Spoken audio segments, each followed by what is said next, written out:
40 سال کے بعد تو بلڈ پریشر مشین ہمیشہ اپنے ساتھ رکھو. پہلے ہم بھی ان باتوں کو ویلیو نہیں دیتے. میرے والد صاحب کی ڈیتھ اسی طرح ہوئی ہے.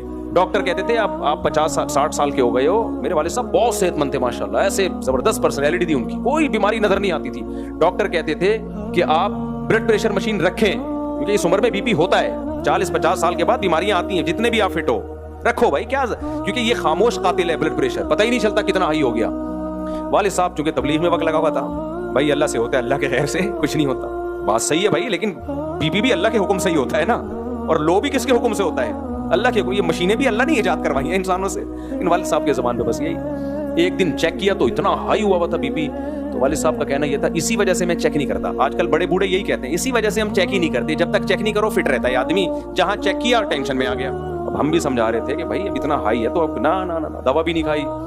وہی ہوا ایک دن جب مجھے اطلاع آئی کہ جی وہ نماز کے انتظار میں بیٹھے ہوئے تھے, بی پی اتنا ہائی ہوا ہے, فالج ہوا اور اٹیک ہوا, تھوڑی دیر میں ہی ڈیتھ ہو گئی. تو ظاہر ہے اولاد کو پھر افسوس تو ہوگا نا.